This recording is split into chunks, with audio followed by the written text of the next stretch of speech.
Most brokers understand either commercial real estate or business brokerage, but in this part of the country anyway, very few have understanding and experience in both. What do you think the distinction of our training in both CCI and the CBI or the IBBA training brings to the table as a broker?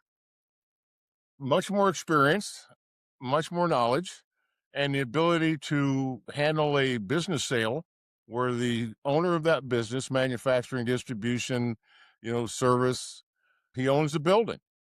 And there are many advantages to selling them together.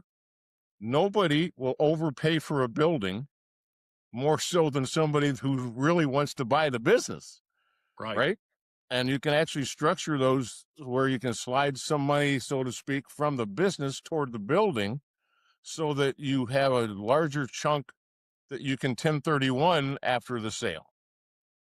Right. Now, what makes guys like you and I special that do both of these partially is age, right? You have to be around a while to have some experience in both. The other thing is that the big commercial guys, the Cushmans, the Marcus Millichaps, the CBREs that sell commercial, they don't do business brokerage. They don't have anybody there. So we are an advantage, an asset, a benefit to anybody that owns their business and their building, their property, over just somebody that only sells the commercial real estate. Yeah, I agree. And I think the training gives us the ability to look at various legal aspects, various agency aspects, and certainly be able to evaluate a business which is very different from the metrics that we use to evaluate the financial position of a real estate transaction. And I feel bad when I see a business listed by a real estate broker or agent, and it's obvious that they didn't know how to either price the business or even advertise the business. They don't know what things to put forth that are very important to a person that wants to buy a business. And the bad thing for that seller is I think a lot of potential buyers may walk right by not knowing what a good opportunity it is because the important or the proper information wasn't put together. No, no, I agree. I'm working a deal right now with a CCIM in another state. And one of his questions was, would we put this on CoStar? Hmm. And, your reaction in your head, you're going, hell no. Right. Mhm. But the point is, he is a CCIM. He's one of the top 10% of all the commercial brokers, sharp guy. But that was his question because he doesn't know. And the Yeah, answer is that generally, CoStar, but in a listing service like CoStar, one has to understand that the address and the business name going to be revealed. And another challenge or problem with that is CoStar is a service for commercial brokers. And so it's not public facing. And most commercial brokers are not searching CoStar to be able to or transact a business for their client. So you're right. I mean, it parks it in a dead end alley that is just not going to be helpful. and you said sometimes or most of the times the confidentiality is important. I would say it's close to almost always. And you put it out there on CoStar, and CoStar will now put it on LoopNet. Right? You had no control over it. It is now on LoopNet. And if you've got a business that there's not a lot of them, and it mentions your city or your county, there's a good chance that an employee, a competitor, somebody might see that. We had a franchise with one of the biggest ones in the country, and they had their own broker. And the company put out an ad, and we put out an ad. And if you looked at our ad, it was exciting, it was interesting, it made the phone ring, and you couldn't tell where it was or who it was. The company ad, their broker, you could tell exactly who it was, and the seller went nuts when he saw it. And he saw it because I showed it to him. The minute I saw it on BizBuySell, I did a copy and sent it to him. I said, "You need to fix this quick," because you could tell exactly who it was. That's a good point. We rely on Biz by Sell a lot. I think they have about a 95% market share in the transaction space, especially for Main Street businesses. And without that, again, in that advertising, you're just throwing money, you're just missing the boat. You're advertising someplace, it's not a match. Right. And we still sometimes do letters and make phone calls and do social media as far as a billboard to, a pond where people are fishing for businesses. That is by far the most dominant place to put a listing. To the point, to back up your point, it's so dominant, CoStar owns them. Right. CoStar bought them and a few others way back. So, yes, they have that market. And it's a separate fee for which we get to participate in that service. But, so one thing a lot of people don't realize, you have both the CCIM and the CBI, and those are very different designations. They're different in purpose, they're different in training. The CCIM is basically training for investment type commercial real estate. It's all commercial. We do training as far as valuation, market studies, gap analysis, returns. A lot of it is the return that a buyer may get or that an owner would want to see on their commercial real estate. And so tell me a little bit about CBI, which is a designation of the International Business Brokers Association, and how that's really very different from CCIM. Okay. Just what you said on CCIM is correct. It's the top 10% people who've taken time and money and invested those to be best at their profession, selling, investing, advising in commercial real estate. The CBI says, I did that for businesses. This is pretty much the same idea. A lot of education. And like the CCIM, you have to sell millions of dollars of product while you're doing it. It's not something you just say, oh, yeah, I took these courses, I get this designation. No, you've actually got to perform. On both of them, what's nice is if I see those initials on an email, I open it. It's a respect. And I've seen where a colleague will try and work with a broker and nobody will answer them. Brokers won't get back to them, but I'll send them an email on the same thing and I will get responded to because they see the initials. So what the CBI is a level of professionalism for selling the business instead of the commercial real estate. It's the things that are involved in it, the things that are financing, that's different for the businesses, the different industries, right? People hear about multiples of this, multiples of that. Every industry is a little bit different. Even in let's call it, pick an industry, and if they're doing X million, right? Period. And the other one's the same industry and they're doing X million. But one of those is mostly recurring revenues, like monthly memberships already signed up. That gets a higher multiple. It's worth more. Now, you can pretty much on a house or a building go look up on Zillow or some things and get an idea what a building is worth. You can't do that on a business. There's just Right. too many variables. So I would tell somebody, and I tell somebody, you want these initials. If you want the same kind of broker, you want somebody who's been around a while and he has the initials. Now, if you're using your nephew, your cousin, your neighbor, have them work with somebody. I'll do that. I've done that a lot. I'll come in and help somebody because I'm going to bring some things to the table that he doesn't have, knowledge they don't know yet. It seems to me that if you're going to get the biggest check of your life selling your business and your building, hire professionals that have been around a while, that know what they're doing, that aren't going to make a mistake that's going to cost you a lot of money. And you can tell because they've got the initials and some grit. Now you're going to inspire me to take the test and get the initials, I think. I was going to put you on that in Minneapolis anyway. IBBA has a real nice program right now for guys who've been around a couple years.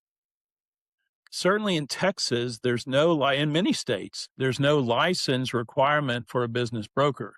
So literally anyone can sell a business. You might have a little more liability if you don't know what you're doing, but a well-intended brother-in-law could sell a business, but they may or may not have any idea what they're doing. We talk a lot and think a lot about selling the real estate alongside a business, but a business, it's very important that leases are evaluated well, along with facilities that are evaluated, the physical property of what somebody might be acquiring in a business transaction. What are some things that you see in a lease that are important that a business broker needs to call attention to and prepare the seller for? Okay, so we have requirements. They're mandatory for a listing. If we're going to work with somebody, I want to see tax returns. I also want to see a P&L broken down if it's a bigger, a larger company, but I want to see the tax returns because I want to know what went into what you told the IRS, what you said, and that should match the bank pretty closely. I also want a lease. I need to see a copy of the lease because I need to see what the term is. I need to see if there's any extensions. Can you renew it? Does it have an automatic renewal? Is there a clause in there that says that at this point, no, we're doing, this is it. And you need those going in because otherwise you're just wasting time. Yeah, I think that's very important when somebody calls and they're thinking about selling their business and maybe they have less than a year left on their lease. There's really not much to sell because if you can't tie up some kind of extension, you would have to buy that business and basically get your return in about 6 months. What good is that? So there are times when you can, but our procedures, and that's over a 30-year period, have come to the point we get the lease, and if there's not enough time left on it, we go to the landlord. I want to talk to the landlord, have a conversation. He's a landlord. All he cares about is he's going to get his check every month. The people who are going to be there are going to be legal and pay the rent. Mhm. Sometimes not in that order. He just wants paying the rent, and then he can worry later about if they're legal. But I've never seen that where the landlord wouldn't either say, sure, long as your credit's good, long as this, long as that, I'll extend it. We'll be glad to do that. We like them, da da da. Or no, I own a building on the unit on each side, and as soon as he's done, our plan is to make that a 3-bay, for our store. Okay, going in, not really much to sell there. Or you have to go out and find another location real close by because nobody's going to have to want to drive too far. But a lot of times the seller, he already knows these things. And when he starts humming and hawing, that's why. Well, and that's gonna discount the price because we all know that when a business moves, if it's a consumer-facing business, they're going to leave customers behind. Maybe it's not convenient, maybe they can't find it, whatever the reason, the lack of some type of longer-term lease is not very helpful. And I was also thinking in the terms of facility, especially in this day when technology is changing so quickly, 1, and number 2, when we're beginning to onshore more manufacturing within the industrial space, since we have an eye for looking at properties, is being able to look at power loads and floor loads, ceilings. I was working for a client in the commercial real estate space. Beautiful building, had a 40-foot ceiling, but the fire code wouldn't let them go over 20 feet, and so they couldn't even put their racks in this building. And so those are the kind of things where we bring our commercial real estate expertise in.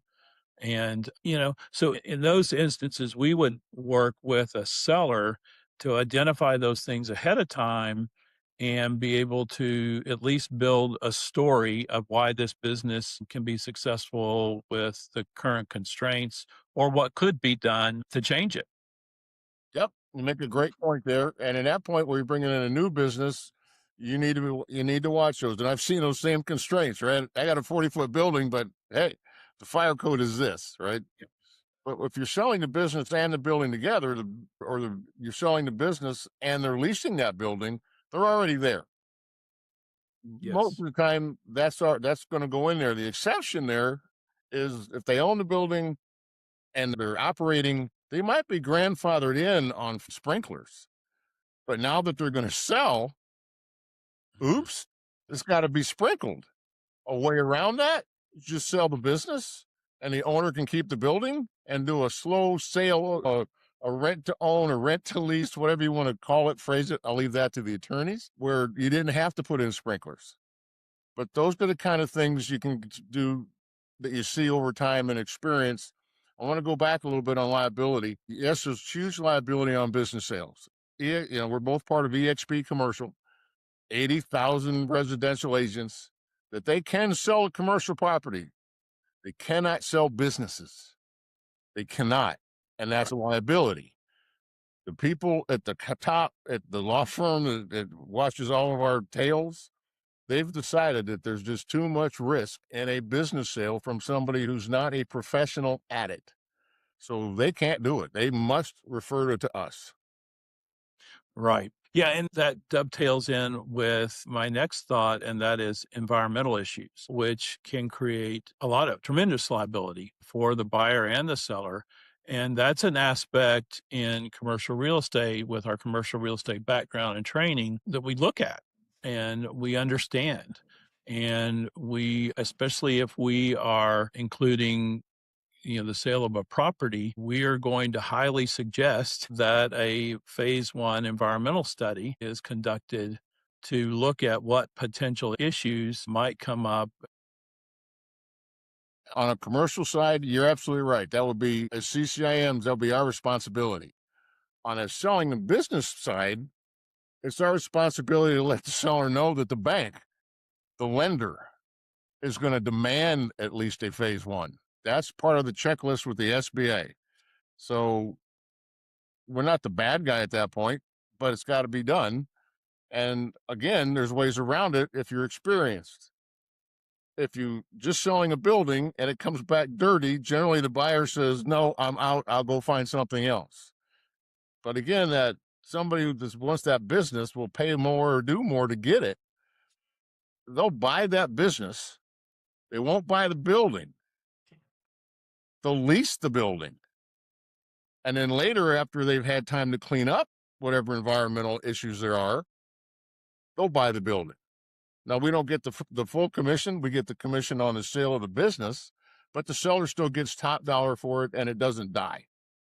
Well, and I would say also we work with these things with environmental issues on all of our commercial real estate transactions. And we often, it's not the horrible thing that it sounds like when you get a phase one study back and there's a possible underground storage device or a tank or potential asbestos. And so with our experience, we can talk through the buyer or the seller and help them understand. We can put them in contact with the environmental firm and just help them get a better understanding that just because you cut your toe doesn't mean you have to amputate your foot. No, and you mentioned environmental. So as a CCIM, you and I both go to all kinds of meetings and functions, and there's monthly meetings. I don't remember an environmental company as a sponsor or being there, not saying they weren't, but as part of a business broker association, I can't remember when there wasn't one or two environmental companies as sponsors. Hmm. They're there every month and we have a go-to. They know exactly what their roles are. So when it comes up, we don't have to go looking for somebody. We know who to call.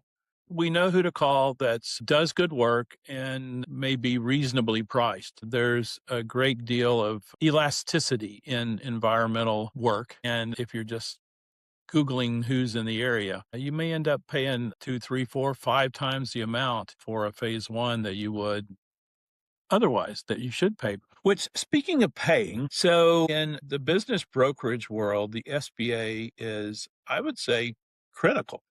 Certainly a key factor in a lot of transactions. And I noticed SBA Ray did a post recently that said the volume is down 25% in 2026 over 2020 fiscal year 2025, which was the peak. And a lot of that's because the rules have changed.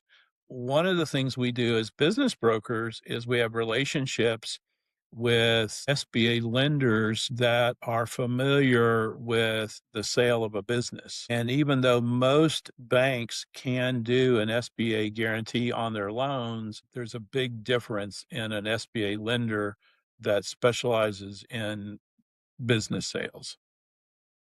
No, absolutely. So let me hit both of those. So yes, SBA is important, is critical because the difference is, and I'll use a piece of commercial property, a $2 million piece of business or a building at a 40% down, right? Because that's 40% equity in is normal on a commercial process. It's 10 on the SBA side. So instead of having to come up with $800,000 cash, you come up with two. Mhm. It's a whole lot easier. There's a whole lot more people with 200 cash than there are 800 for the same thing. I'm going to take that back to the lease a little bit ago. If the SBA is involved in the business purchase, the lease must have enough extensions to cover the period of the loan. So if you have a 10-year loan, you can use the SBA to work with the landlord to say, look, I don't need a 10-year lease, but I need at least 10 1-year extensions. Somewhere in the middle, we can make this work, but it has to be available. Right. But the SBA is critical. I'd love to see numbers on what the non-visa numbers were in 2025 versus non-visa 2026. Because I don't think the non-visa, non-coming over are down. I think they're up for two reasons. One, businesses sales are up, right? The silver tsunami is here.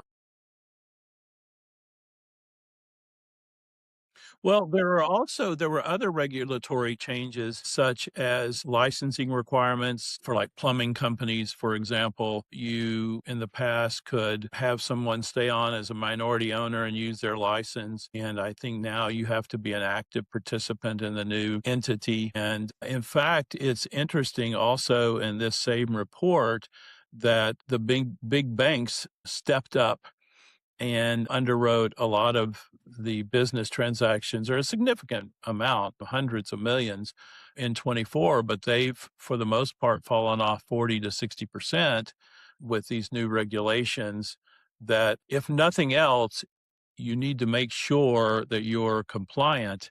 Yeah, pushing compliance more and more. Just take a quick side on this. One of the things that is bringing that up is AI. It used to be you'd have to send a team of people or real people out to actually look at a facility and count people and go through records. Now AI can do that in for small fractions of the time, right? So they're doing more.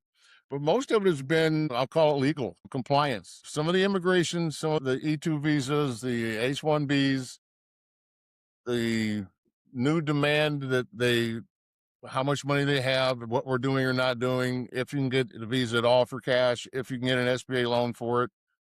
That's a procedural thing and we have to deal with it.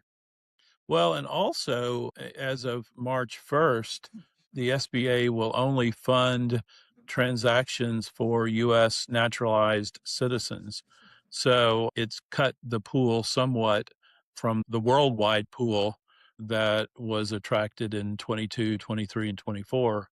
I'm not sure why it fell so much from 25 to 26, other than maybe it was just a lag from the peak, because a business transaction isn't a quick transaction. Right. On those visas, you can still get those visas if you have money. If you have plenty of money and you're not of certain areas, you can buy a business and get a visa. You just can't get a loan. It's Right. guaranteed by the SBA. Correct. Yeah. So that part has damaged it a little bit, right? It's going to slow that down. But that means there's just more money here for American business owners or business owner wannabes to buy their business because the SBA is lending. And at 10% down, if you have just a business, it's generally 10% down and a 10-year note. If you bring the real estate in, it's still 10% down, and they'll make it a 20 or 25-year note on all of it. So a lot of times buying a real estate is much more beneficial to cash flow than just buying the business. So, Tom, in this world of business purchases, what do you think? I guess we sort of know what owners are most interested in, and that is the dollars, the price. How much am I going to get paid? But what do you think business owners usually miss in putting their business on the market for sale. Hiring qualified people because they'll listen to an attorney, an accountant who just happens to know somebody. And now with the silver tsunami, there's a lot of startups, a lot of companies that have been around 2 years that touting, oh, we've done this and we do that. Well, they've done it for a year. Find somebody like us who've done it for 20, 25, 30 years. Our experience speaks for itself. Most business owners, they don't plan the back end well.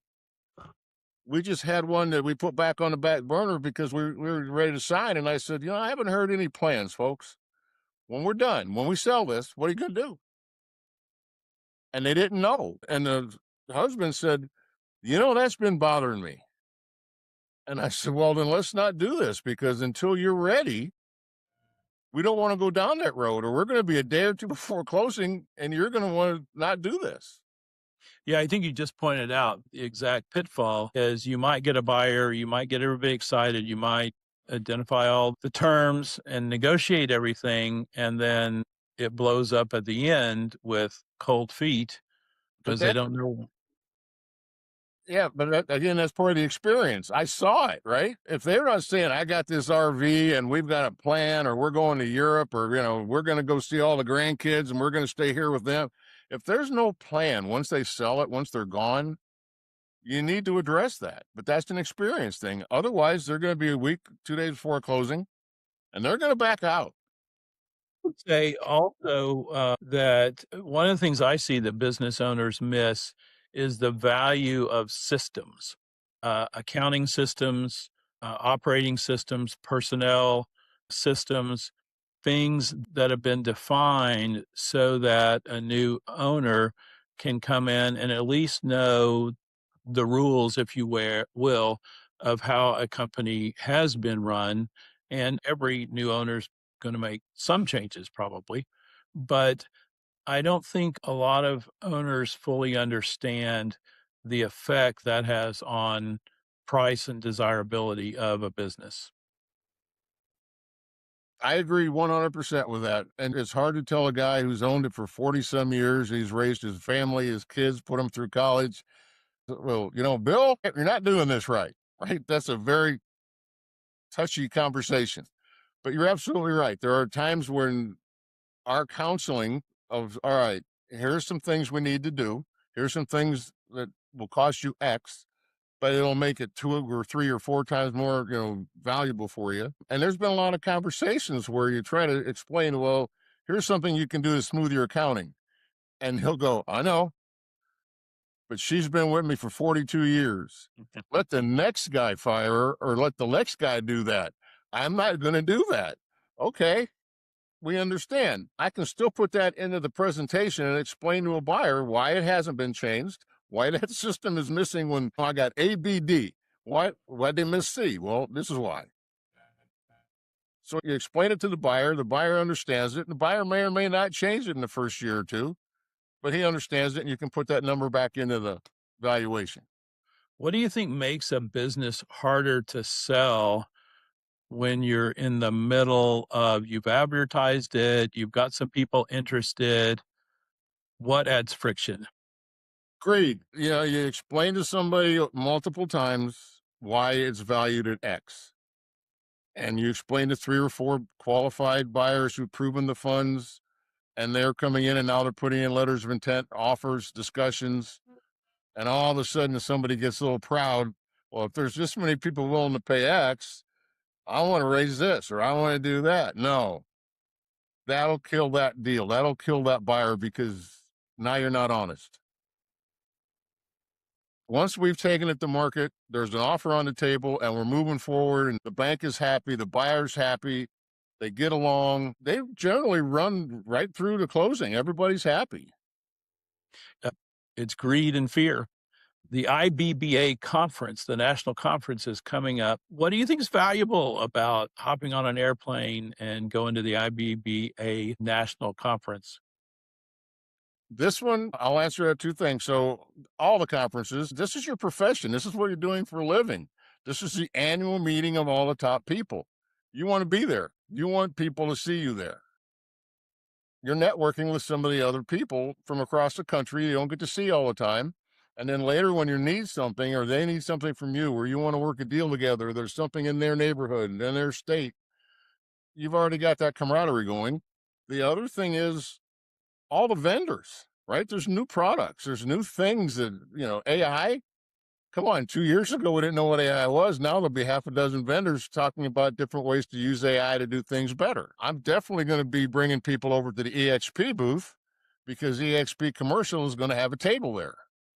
And what better opportunity to show somebody how to sell businesses and property nationwide than to have some of the people from corporate at EXP Commercial there?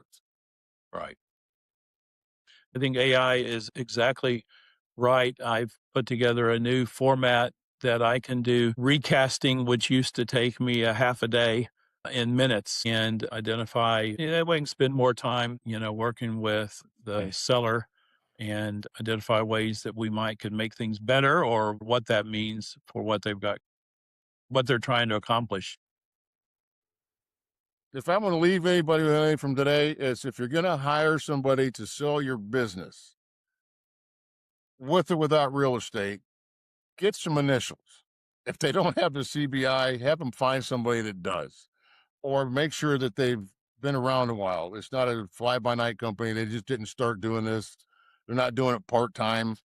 And if you're doing commercial real estate, get the initials CCIM. I'm not an SIOR, but that's just, in my mind, it's the same level. I mean, you've got SIOR, CCIM, CBI. And if somebody's been around 15, 18 years, they got no initials, they're still on a basic license, those are red flags. Right. It probably says either they don't have a lot of initiative or they're not really doing the volume. How hard are they going to work for the seller? To tie into the initials and the experience, because every business can or should be sold. And that's not the case. And with our experience, with our training, we can identify that early on and just help people not waste their time because we have the experience to know what the likelihood is of a successful outcome. Yeah, Save their time, save their money. yep. And it's not our first rodeo, right? So no matter what somebody throws at us at this point, we've seen it and we know how to handle it, right? Like we talked about the environmental. Well, here's a way around it, right? There's same thing with the roof, right? You've had building sales go sideways because of the roof. Okay, but the business sale can go on. You can still rent the building. And the buyer and seller can work on the roof issue later. There's Right. lots of ways to do these, but we've seen them. We're not going to Right. get any surprises. It was great to visit today, and we'll continue this talk next week at IBBA National Conference. And until then, have a good afternoon. All right, good, great to see you. See you in Minneapolis. All right. Bye, Tom.